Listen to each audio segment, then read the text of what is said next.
The morning fog rolled across the military checkpoint like a gray blanket, and Sergeant Martinez adjusted his rifle strap for what felt like the 100th time that week. Border duty was monotonous work, checking papers, scanning faces, and waving through the endless stream of officials, diplomats, and military personnel who crossed between the two nations daily. The year was 1987, and tensions between the neighboring countries had been simmering for months, making every crossing a potential flashpoint. Martinez had been stationed at Checkpoint Alpha for 3 years. He knew the routine by heart. Black sedans meant government officials. White SUVs usually carried military brass. Motorcycles belonged to couriers with urgent messages. But nothing had prepared him for what approached his station that Tuesday morning. A single figure emerged from the mist, walking with purpose down the gravel road that led to the checkpoint. No vehicle, no escort, no visible luggage. Just a woman in a simple gray coat, her dark hair pulled back in a practical bun, her stride confident and unwavering. Martinez squinted through the early morning light, trying to make sense of what he was seeing. As she drew closer, Martinez noticed something unusual about her bearing. She walked like someone accustomed to being obeyed, her shoulders squared, her gaze direct. There was an invisible authority that seemed to radiate from her, something that made the other guards straighten unconsciously as she approached. "Papers," Martinez said in his practiced official tone, extending his hand as the woman reached the checkpoint barrier. Standard procedure. Everyone needed identification to cross, regardless of who they appeared to be or how they carried themselves. The woman looked at him with clear, intelligent eyes that seemed to take in everything about the checkpoint in a single glance. She appeared to be in her 40s, with fine lines around her eyes that spoke of someone who had seen much and decided much. Her clothes were unremarkable but well-tailored, practical rather than fashionable. When she spoke, her voice carried a quiet authority that made Martinez pause. "I need to cross immediately," she said simply. No explanation, no identification offered, no hint of urgency in her tone despite her words. It was not a request, but a statement of fact, delivered with the confidence of someone who had never been denied anything she truly needed. Martinez felt a strange moment of uncertainty. His training was clear. No papers meant no crossing, regardless of circumstances. But something about this woman made him hesitate. It was as if she existed in a different category entirely, beyond the normal rules that governed his daily routine. "Ma'am, I need to see your identification documents," he repeated. But even as he said the words, he found himself studying her face more carefully. There was something familiar about her, though he could not place where he might have seen her before. Behind the woman, Martinez noticed movement. A black sedan had appeared at the far end of the road, moving slowly toward the checkpoint. As it drew nearer, he could see military license plates and the small flags that indicated high-ranking officials. The timing seemed too coincidental to be mere chance. The woman followed his gaze briefly, then returned her attention to Martinez. "The vehicle behind me is not with me," she said, as if reading his thoughts. "I travel alone, and I need to cross now." The approaching sedan came to a stop about 50 meters from the checkpoint, and Martinez watched as a uniformed figure emerged from the passenger side. Even at a distance, he could see the insignia of a colonel, and his heart rate quickened slightly.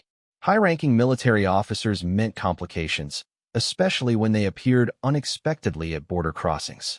But the colonel did not approach the checkpoint. Instead, he remained by his vehicle, watching the scene unfold with what appeared to be respectful distance. It was then that Martinez realized something extraordinary was happening. The colonel, a man who outranked everyone at the checkpoint by considerable margin, was waiting for the woman to complete her business first. Martinez looked back at the woman, who had not moved from her position at the barrier. She stood with the patience of someone who understood that certain processes had to unfold naturally, but also with the quiet expectation that those processes would ultimately bend to accommodate her needs.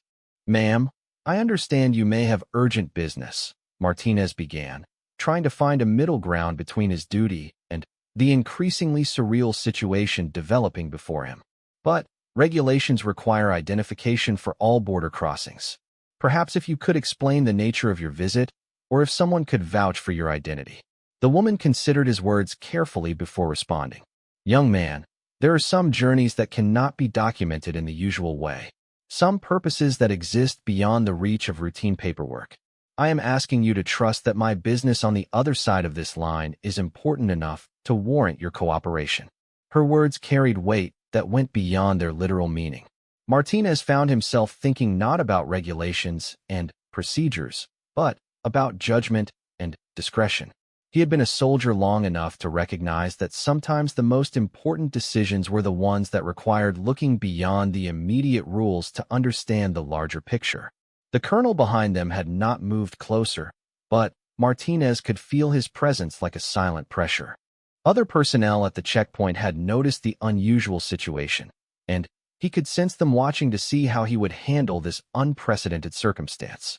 The woman waited with infinite patience as Martinez wrestled with his decision. She did not plead or argue or attempt to pressure him in any way. She simply stood there, confident that he would ultimately reach the right conclusion, whatever that might be. As Martinez looked into her eyes, he found himself thinking about all the routine crossings he had processed over the years.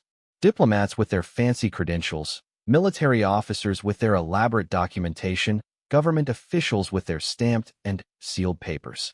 All of them carrying proof of their authority and importance, all of them demanding recognition based on what they could show rather than who they were. But this woman asked for nothing except trust. She offered no proof except her presence, no authority except what radiated naturally from her bearing. And somehow, that made her request more compelling than any document could have been. The morning mist continued to swirl around the checkpoint, and Martinez realized that he was facing one of those moments that would define not just his day, but his understanding of what it meant to serve with honor and wisdom. The woman continued to wait, and behind her, the colonel maintained his respectful distance, and Martinez knew that whatever decision he made would ripple outward in ways he could not yet foresee. Sergeant Martinez took a deep breath and stepped back from the checkpoint barrier. The weight of the moment pressed down on him like a physical force, and he found himself thinking about his father, who had served in the military before him.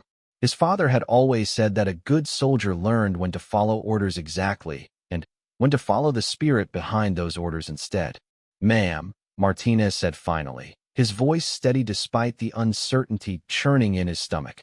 "I'm going to need you to wait here for just a moment while I consult with my superior officer." The woman nodded with the same patient understanding she had shown throughout their exchange. "Of course, I appreciate your thoroughness in handling an unusual situation." Martinez walked quickly to the checkpoint office, where Lieutenant Rodriguez was reviewing the morning reports. Rodriguez looked up as Martinez entered, immediately sensing the tension in his sergeant's demeanor. "Sir, we have a situation outside," Martinez began, then found himself struggling to explain exactly what that situation was. How could he describe the woman's inexplicable authority, the colonel waiting at a respectful distance, the feeling that normal procedures did not apply to what was happening? "What kind of situation, Sergeant?" Rodriguez asked, rising from his desk. "A woman without identification wants to cross. No papers, no documentation of any kind. But, sir, there's something different about this one. There's a colonel waiting behind her, keeping his distance like he's deferring to her authority. I've never seen anything like it." Rodriguez frowned and moved to the window that overlooked the checkpoint. He could see the woman standing calmly at the barrier, her posture unchanged despite the delay. Behind her, the black sedan with military plates remained stationary, its occupant clearly visible, but making no move to intervene. "That's Colonel Morrison," Rodriguez said after studying the scene for a moment. "I recognize him from sector briefings. He's Intelligence Division, high clearance, not someone who waits for anyone." The two men watched in silence as Colonel Morrison emerged from his vehicle and began walking slowly toward the checkpoint. But instead of approaching the barrier where the woman waited, he angled his path toward the office where Martinez and Rodriguez stood watching. "Gentlemen," Colonel Morrison said as he entered the small building, his voice carrying the crisp authority of someone accustomed to being heard clearly the first time.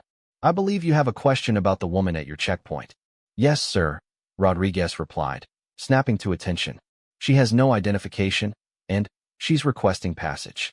Sergeant Martinez was seeking guidance on how to proceed. Colonel Morrison looked out at the woman, who remained at the barrier with the same patient composure she had maintained throughout the entire encounter. "That woman," he said quietly, "is someone whose work has prevented more conflicts than you or I will ever know about. Her missions take her places where carrying identification would be not just useless, but dangerous." Martinez felt his understanding of the situation shift dramatically. This was not about a woman without papers. This was about someone whose very identity had to remain fluid and unrecorded to protect not just herself, but the delicate work she performed. She operates with the highest levels of authorization from multiple governments, Colonel Morrison continued. Authorization that specifically cannot be documented in the traditional way. Her effectiveness depends on her ability to move without leaving paper trails that could compromise ongoing operations. Rodriguez and Martinez exchanged glances. They were being given a glimpse into a world that existed parallel to their own, governed by different rules and different necessities. "Sir," Rodriguez asked carefully, "how do we verify something like that? How do we know she is who she claims to be if she carries no identification?" Colonel Morrison smiled grimly. "You're asking the wrong question, Lieutenant. You should be asking why someone like me, with my clearance level and my responsibilities, is waiting patiently for her to complete her business rather than exercising my rank to expedite my own crossing." The implications of that statement settled over the room like a heavy blanket. Martinez found himself thinking about all his assumptions about authority and rank, about how power really worked in the complex world of international relations and covert operations. "The woman you're speaking with," Colonel Morrison continued, "has personally negotiated the release of hostages in 3 different countries this year. She has prevented weapons shipments from reaching terrorist organizations. She has facilitated communications between governments that officially refuse to speak to each other. All of this work requires her to maintain a level of anonymity that traditional identification would destroy." Martinez looked out at the woman again, seeing her now with completely different eyes. She was not just someone without papers. She was someone whose work was so sensitive, so crucial to international stability, that conventional rules could not apply to her movements. "Her authorization comes from levels of government that neither of you have clearance to verify," Colonel Morrison said. "But I do have that clearance, and I can tell you that allowing her to cross without documentation is not just permitted under special provisions. It is specifically required to maintain the integrity of her operations." The colonel paused, letting his words sink in before continuing. "She could have mentioned my presence here. She could have used my rank to expedite her crossing. Instead, she chose to handle the situation through proper channels, respecting your authority and your procedures even when doing so was more difficult for her." Martinez realized that the woman had been testing not just their flexibility, but their judgment. She had presented them with a scenario that required them to think beyond routine procedures and consider larger implications. And she had done so without pressuring them or pulling rank or taking any shortcuts that would have made their decision easier, but less meaningful. "Sir," Martinez asked, "what should we do?" Colonel Morrison looked at him thoughtfully. "What does your training tell you to do when you encounter a situation that exceeds your level of authority? Consult with superior officers and defer to higher authorization when it has been properly verified," Martinez replied automatically. "And what does your judgment tell you about the woman waiting at your checkpoint?"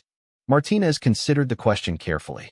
Everything about the woman's demeanor, the colonel's deferential behavior, the unusual circumstances of the encounter, pointed to someone operating with legitimate authority at levels beyond his normal experience. "My judgment tells me that she is exactly who Colonel Morrison says she is, sir." "Then, you have your answer, Sergeant. Sometimes being a good soldier means recognizing when you're encountering something beyond the scope of routine procedures and adapting accordingly." Rodriguez nodded his agreement. "Sergeant Martinez, please return to the checkpoint and facilitate the woman's crossing. Make note in the log that passage was authorized under special provisions with verification from Intelligence Division." Martinez felt a sense of relief mixed with professional pride. He had handled an unprecedented situation by following proper protocols while remaining open to exceptional circumstances. As he walked back toward the checkpoint, he could see the woman still waiting with the same patient dignity she had maintained throughout the entire encounter. When Martinez reached the barrier, the woman looked at him with what might have been the faint suggestion of approval in her eyes. "Thank you for your patience, ma'am," Martinez said, raising the barrier. "You may proceed." The woman nodded once, a gesture that somehow conveyed both gratitude and respect. "Thank you, Sergeant Martinez. Your professionalism in handling an unusual situation reflects well on your training and your judgment." As she walked across the border, Martinez watched her disappear into the morning mist on the other side. Behind him, he could hear Colonel Morrison returning to his vehicle, preparing for his own routine crossing. Within minutes, the checkpoint had returned to its normal operations, but Martinez knew that nothing about his understanding of his job would ever be quite the same again. 3 months after the incident at Checkpoint Alpha, Sergeant Martinez found himself transferred to a new assignment at Regional Intelligence Coordination Center. The transfer had come suddenly, with orders that provided minimal explanation but carried the signatures of officers whose names he recognized only from classified briefings. His new role involved coordinating security for high-level international meetings, a significant step up in responsibility and clearance level. It was during his second week at the new posting that Martinez encountered a face that looked familiar. During a briefing about an upcoming diplomatic conference, a photograph flashed on the screen that made him sit up straighter in his chair. The woman from the checkpoint, the one who had carried no identification but commanded such mysterious respect, was looking back at him from an intelligence brief marked with the highest classification levels. After the briefing, Martinez approached his new commanding officer, Major Stevens, a career intelligence officer with 20 years of experience in the most sensitive operations. "Sir," Martinez said carefully, "I believe I may have encountered one of the individuals mentioned in today's briefing." Major Stevens looked at Martinez with sharp interest. "Explain." Martinez recounted the incident at Checkpoint Alpha, describing every detail he could remember about the woman's appearance, her demeanor, the presence of Colonel Morrison, and the unusual circumstances of her crossing. As he spoke, Major Stevens' expression shifted from professional attention to something approaching amazement. "Sergeant," Major Stevens said when Martinez had finished his account, "do you realize who you allowed to cross that day?" Martinez shook his head, though he was beginning to understand that the answer would be more significant than he had imagined. "Her name is Dr. Elena Vasquez, though she operates under numerous identities depending on her mission requirements. She is one of only 12 people worldwide who carry what we call universal diplomatic immunity. This is a classification that exists at levels so high that most career intelligence officers never encounter it directly." Major Stevens pulled out a thick file marked with security classifications that Martinez had never seen before. "Dr. Vasquez has been working in international crisis resolution for over 15 years. She speaks 9 languages fluently, holds advanced degrees in psychology, international law, and conflict resolution, and has personal relationships with leaders and power brokers on every continent." The major opened the file, revealing photographs of Dr. Vasquez in various contexts, meeting with government officials in war-torn regions, facilitating negotiations between hostile factions, providing humanitarian coordination in disaster zones. In every image, she was clearly the focal point of respect and attention from people whose own authority was considerable. 6 months ago, Major Stevens continued, she personally negotiated the release of 37 hostages being held by separatist forces in Southeast Asia. The operation was so sensitive that even the families of the hostages were not informed until after their loved ones were safely in government custody. Her method involved crossing 17 different national boundaries, some of them actively disputed territory, all without carrying any documentation that could identify her if she were captured. Martinez felt a chill as he realized how close he had come to disrupting an operation of international significance. If he had denied her crossing, if he had insisted on following standard procedures without considering the larger context, the consequences could have extended far beyond a single checkpoint encounter. 3 weeks after your encounter with her, Major Stevens said, Dr. Vasquez successfully mediated a ceasefire agreement between 2 factions that had been fighting for over a decade. The preliminary negotiations for that agreement took place in the territory she accessed through your checkpoint. Your decision to allow her passage without documentation was not just procedurally correct, it was strategically crucial. The weight of that revelation settled over Martinez like a heavy coat. He had been part of something much larger than he understood at the time, a small but essential link in a chain of events that had saved lives and prevented escalation of a regional conflict. "Sir," Martinez asked, "how many people know about her work?" "Very few," Major Stevens replied. "Her effectiveness depends on maintaining the lowest possible profile. The people who need to know who she is know. Everyone else sees exactly what you saw. A woman with obvious authority but no visible credentials. Someone whose presence commands respect for reasons that are not immediately apparent." Major Stevens showed Martinez additional files, each one documenting operations where Dr. Vasquez had played crucial roles that remained completely unknown to the public and to most government officials. Her work existed in the spaces between official diplomatic channels, in the gray areas where traditional protocols could not reach, but where real solutions to intractable problems could sometimes be found.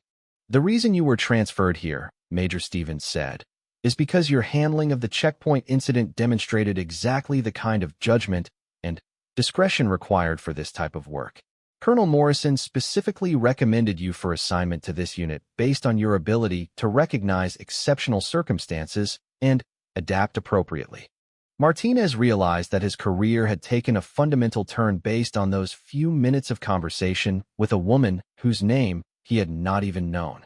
His willingness to consult with superiors, to consider information beyond immediate procedures, and to trust his instincts about the unusual situation had marked him as someone capable of operating in the complex world of high-level intelligence coordination. Dr. Vasquez operates with verbal authorization from the highest levels of multiple governments, Major Stevens explained. Authorization that deliberately cannot be documented or verified through normal channels. People like Colonel Morrison, people with the appropriate clearance levels, can vouch for her when necessary. But, most of the time, she relies on the same thing she relied on with you.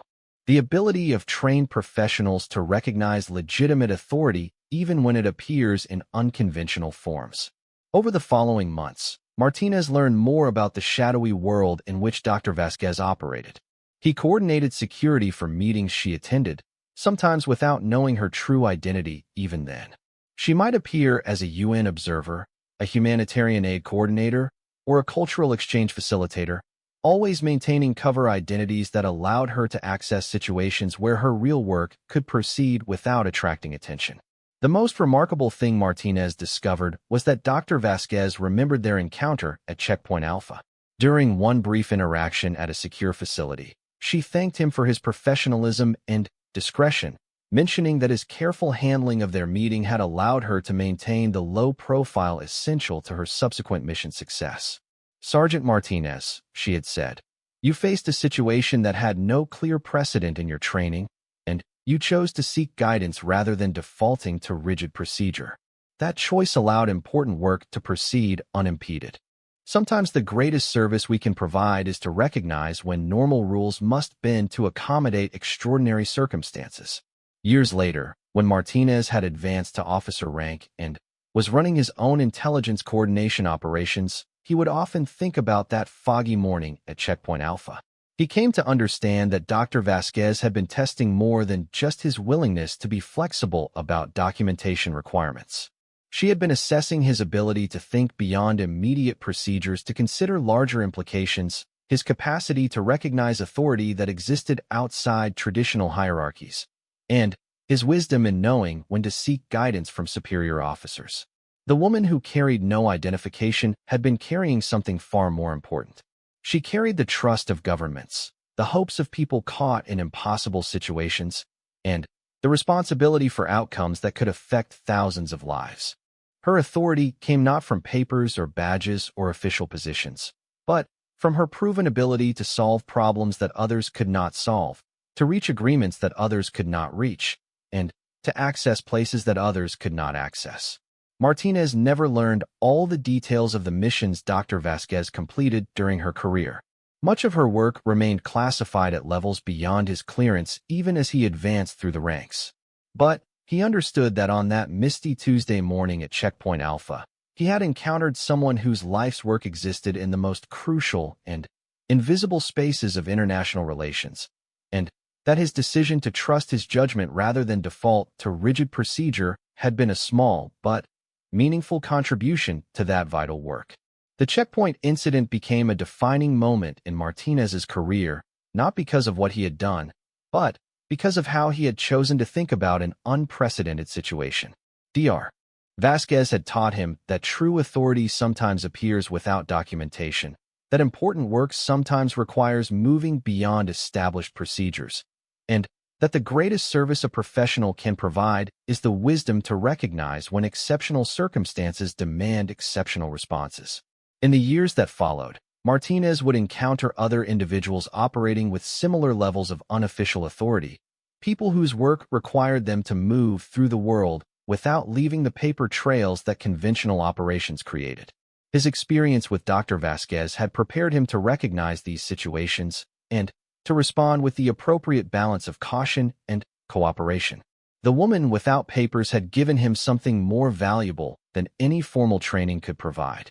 She had given him the understanding that sometimes the most important people are the ones whose importance cannot be immediately verified, and that sometimes the greatest trust we can place is in our own judgment about the character and authority of the people we encounter in the course of our duties.